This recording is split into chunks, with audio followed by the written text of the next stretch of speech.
Second Variety by Philip K. Dick. This story appeared in Space Science Fiction, May of 1953.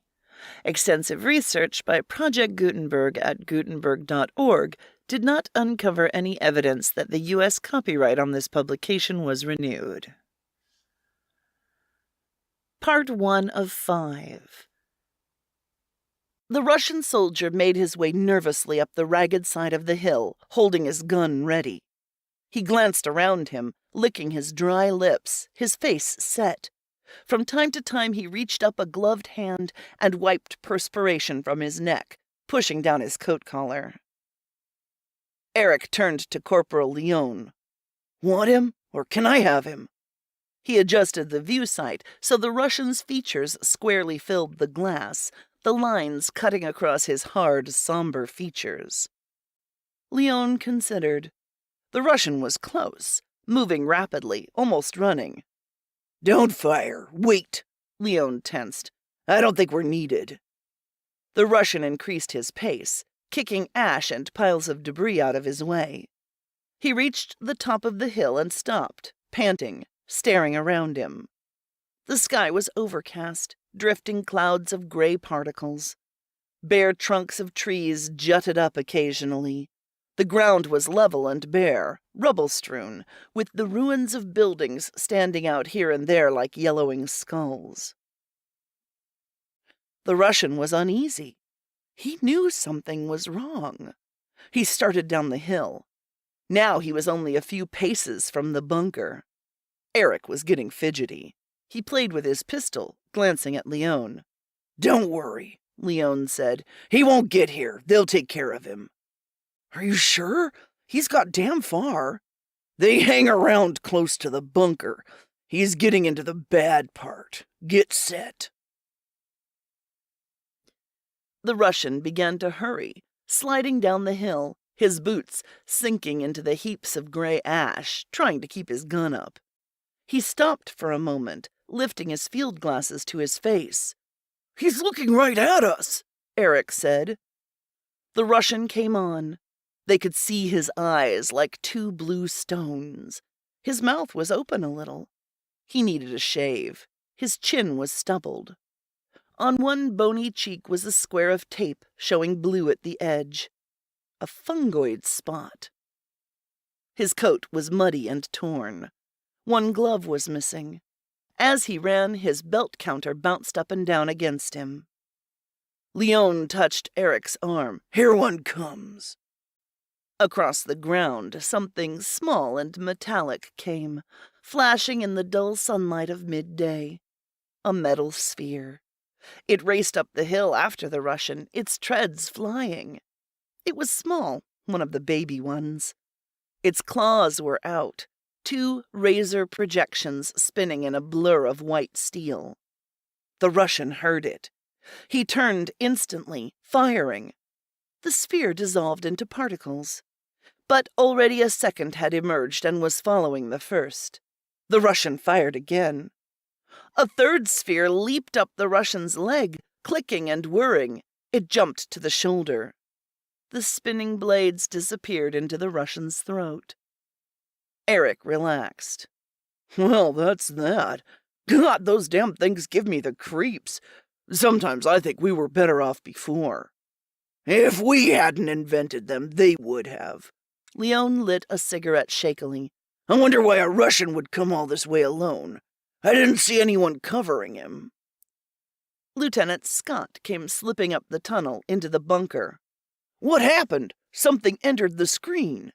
"An Ivan. Just one?" Eric brought the view screen around. Scott peered into it. Now there were numerous metal spheres crawling over the prostrate body, dull metal globes clicking and whirring, sawing up the Russian into small parts to be carried away. "What a lot of claws," Scott murmured. "They come like flies. Not much game for them anymore." Scott pushed the sight away, disgusted. "Like flies. I wonder why he was out there. They know we have claws all around." A larger robot had joined the smaller spheres. It was directing operations, a long blunt tube with projecting eyepieces. There was not much left of the soldier. What remained was being brought down the hillside by the host of claws. "Sir," Leone said, "if it's all right, I'd like to go out there and take a look at him." Why? Maybe he came with something. Scott considered. He shrugged. All right, but be careful. I have my tab. Leone patted the metal band at his wrist. I'll be out of bounds. He picked up his rifle and stepped carefully up to the mouth of the bunker, making his way between blocks of concrete and steel prongs, twisted and bent. The air was cold at the top. He crossed over the ground toward the remains of the soldier, striding across the soft ash. A wind blew around him, swirling gray particles up in his face. He squinted and pushed on. The claws retreated as he came close, some of them stiffening into immobility. He touched his tab. The Ivan would have given something for that.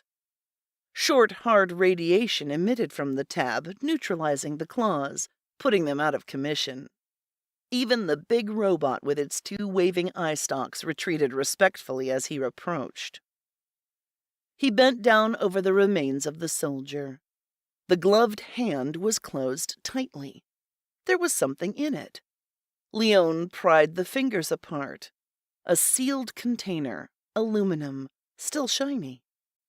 He put it in his pocket and made his way back to the bunker. Behind him, the claws came back to life, moving into operation again. The procession resumed, metal spheres moving through the gray ash with their loads. He could hear their treads scrabbling against the ground. He shuddered. Scott watched intently as he brought the shiny tube out of his pocket. "He had that? In his hand." Leone unscrewed the top. "Maybe you should look at it, sir." Scott took it. He emptied the contents out in the palm of his hand. A small piece of silk paper, carefully folded. He sat down by the light and unfolded it. "What's it say, sir?" Eric said. Several officers came up the tunnel. Major Hendricks appeared. "Major," Scott said, "look at this." Hendricks read the slip. "This just come? A single runner, just now. Where is he?" Hendricks asked sharply. "The claws got him." Major Hendricks grunted. "Here." He passed it to his companions. "I think this is what we've been waiting for. They certainly took their time about it." "So they want to talk terms?" Scott said. "Are we going along with them?" "That's not for us to decide." Hendricks sat down. "Where's the communications officer? I want the moon base." Leone pondered as the communications officer raised the outside antenna cautiously, scanning the sky above the bunker for any sign of a watching Russian ship. "Sir," Scott said to Hendricks, "it's sure strange they suddenly came around. We've been using the claws for almost a year. Now, all of a sudden, they start to fold? Maybe claws have been getting down in their bunkers. One of the big ones, the kind with stalks, got into an Ivan bunker last week." "Last week?" Eric said. "It got a whole platoon of them before they got their lids shut." "How do you know?" "A buddy told me. The thing came back with remains."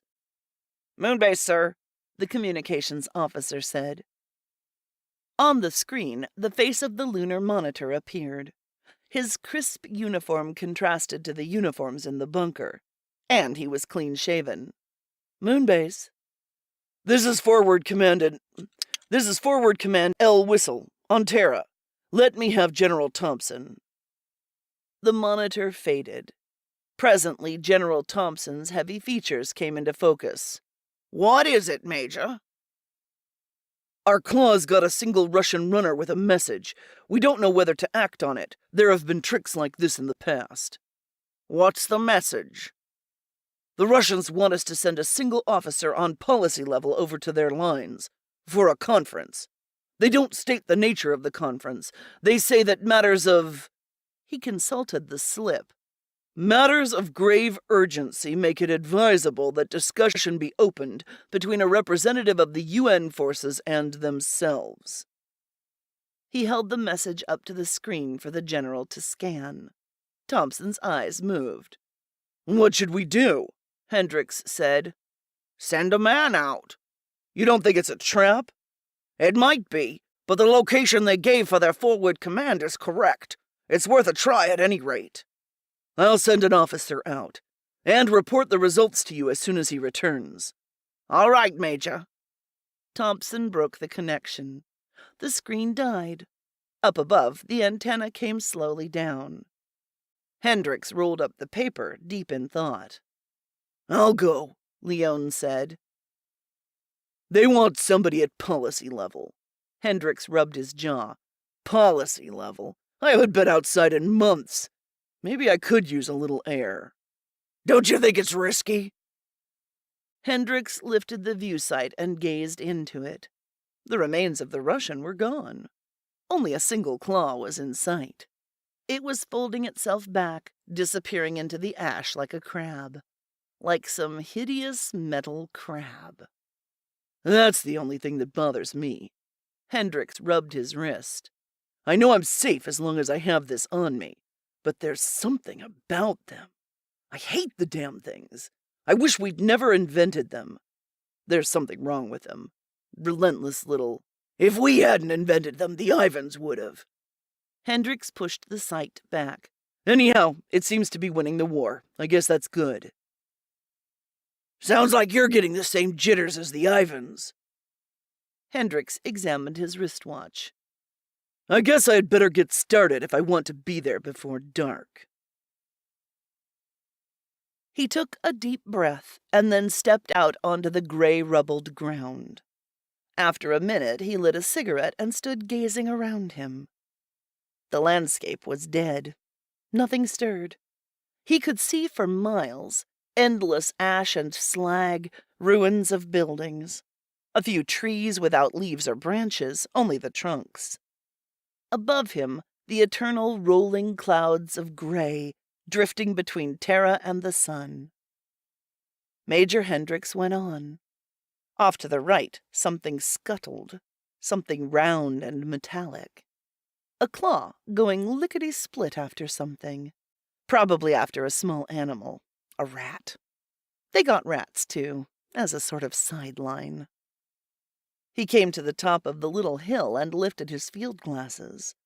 The Russian lines were a few miles ahead of him. They had a forward command post there. The runner had come from it. A squat robot with undulating arms passed by him, its arms weaving inquiringly. The robot went on its way, disappearing under some debris. Hendricks watched it go. He had never seen that type before. There were getting to be more and more types he had never seen, new varieties and sizes coming up from the underground factories. Hendricks put out his cigarette and hurried on. It was interesting, the use of artificial forms in warfare. How had they got started? Necessity. The Soviet Union had gained great initial success, usual with the side that got the war going. Most of North America had been blasted off the map. Retaliation was quick in coming, of course. The sky was full of circling disc bombers long before the war began. They had been up there for years. The discs began sailing down all over Russia within hours after Washington got it. But that hadn't helped Washington. The American bloc governments moved to the moon base the first year. There was not much else to do. Europe was gone, a slag heap with dark weeds growing from the ashes and bones. Most of North America was useless. Nothing could be planted, no one could live. A few million people kept going, up in Canada and down in South America. But during this second year, Soviet parachutists began to drop, a few at first, then more and more. They wore the first really effective anti-radiation equipment. What was left of American production moved to the moon along with the governments. All but the troops. The remaining troops stayed behind as best they could, a few thousand here, a platoon there. No one knew exactly where they were. They stayed where they could, moving around at night, hiding in ruins, in sewers, cellars, with the rats and snakes. It looked as if the Soviet Union had the war almost won. Except for a handful of projectiles fired off from the moon daily, there was almost no weapon in use against them. They came and went as they pleased. The war, for all practical purposes, was over. Nothing effective opposed them. And then the first claws appeared, and overnight the complexion of the war changed.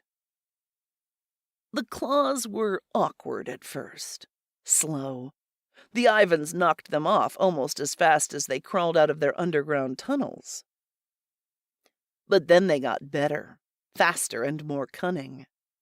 Factories, all on Terra, turned them out.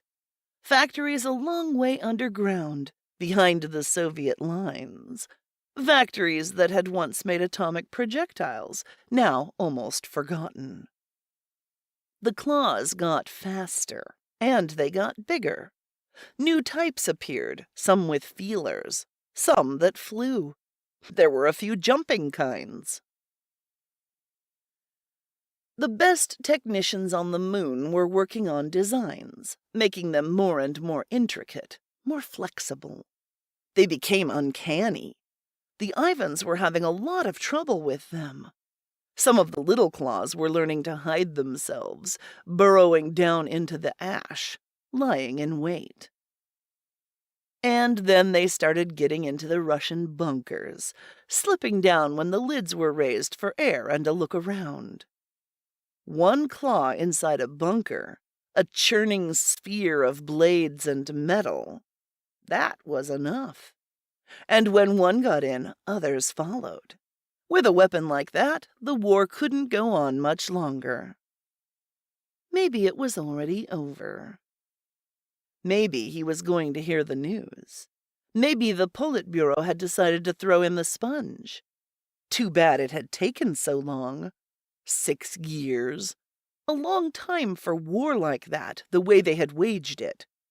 The automatic retaliation discs spinning down all over Russia, hundreds of thousands of them. Bacteria crystals, the Soviet-guided missiles whistling through the air, the chain bombs. And now this, the robots, the claws. The claws weren't like any other weapon. They were alive from any practical standpoint, whether the governments wanted to admit it or not. They were not machines, they were living things. Spinning, creeping, shaking themselves up suddenly from the gray ash and darting toward a man, climbing up him, rushing for his throat. And that was what they had been designed to do. Their job. They did their job well. Especially lately with the new designs coming up. Now they repaired themselves. They were on their own. Radiation tabs protected the UN troops, but if a man lost his tab, he was fair game for the claws, no matter what his uniform. Down below the surface, automatic machinery stamped them out. Human beings stayed a long way off. It was too risky. Nobody wanted to be around them. They were left to themselves. And they seemed to be doing all right. The new designs were faster, more complex, more efficient. Apparently, they had won the war. Major Hendricks lit a second cigarette. The landscape depressed him. Nothing but ash and ruins. He seemed to be alone, the only living thing in the whole world. To the right, the ruins of a town rose up, a few walls and heaps of debris. He tossed the dead match away, increasing his pace. Suddenly he stopped, jerking up his gun, his body tense. For a minute it looked like... From behind the shell of a ruined building a figure came, walking slowly toward him, walking hesitantly. Hendricks blinked. "Stop!" The boy stopped. Hendricks lowered his gun. The boy stood silently, looking at him. He was small, not very old, perhaps 8, but it was hard to tell. Most of the kids who remained were stunted. He wore a faded blue sweater, ragged with dirt, and short pants. His hair was long and matted. Brown hair. It hung over his face and around his ears. He held something in his arms. "What's that you have?" Hendricks said sharply. The boy held it out. It was a toy. A bear. A teddy bear. The boy's eyes were large, but without expression. Hendricks relaxed. "I don't want it. Keep it." The boy hugged the bear again. "Where do you live?" Hendricks said. "In there." "The ruins?" "Yes." "Underground?" "Yes." "How many are there?" How many?" "How many of you? How big's your settlement?" The boy did not answer. Hendricks frowned. "You're not all by yourself, are you?" The boy nodded. "How do you stay alive?" "There's food." "What kind of food?" "Different." Hendricks studied him. "How old are you?" 13. It wasn't possible. Or was it? The boy was thin, stunted, and probably sterile. Radiation exposure years straight. No wonder he was so small. His arms and legs were like pipe cleaners, knobby and thin. Hendricks touched the boy's arm. His skin was dry and rough, radiation skin. He bent down, looking into the boy's face. There was no expression. Big eyes, big and dark. "Are you blind?" Hendricks said. "No, I can see some." "How do you get away from the claws?" "The claws?" "The round things that run and burrow." "I don't understand." Maybe there weren't any claws around. A lot of areas were free. They collected mostly around bunkers, where there were people. The claws had been designed to sense warmth of living things. "You're lucky." Hendricks straightened up. "Well, which way are you going? Back there?" "Can I come with you?" "With me?" Hendricks folded his arms. "I'm going a long way. Miles. I have to hurry." He looked at his watch. "I have to get there by nightfall." "I want to come." Hendricks fumbled in his pack. "It isn't worth it. Here." He tossed down the food cans he had with him. "You take these and go back, okay?" The boy said nothing. "I'll be coming back this way, in a day or so. If you're around here when I come back, you can come along with me, all right?" "I want to go with you now." "It's a long walk." "I can walk." Hendricks shifted uneasily. It made too good a target, 2 people walking along, and the boy would slow him down. But he might not come back this way, and if the boy were really all alone... "Okay, come along." The boy fell in beside him. Hendricks strode along. The boy walked silently, clutching his teddy bear. "What's your name?" Hendricks said after a time. "David Edward Daring." "David, what happened to your mother and father?" "They died." "How?" "In the blast." "How long ago?" 6 years. Hendricks slowed down. "You've been alone 6 years?" "No, there were other people for a while. They went away." "And you've been alone since?" "Yes." Hendricks glanced down. The boy was strange, saying very little, withdrawn. But that was the way they were, the children who had survived. Quiet, stoic. A strange kind of fatalism gripped them. Nothing came as a surprise. They accepted anything that came along. There was no longer any normal, any natural course of things, moral or physical, for them to expect. Custom, habit, all the determining forces of learning were gone.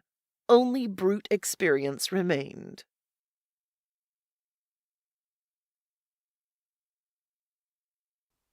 End of part 1.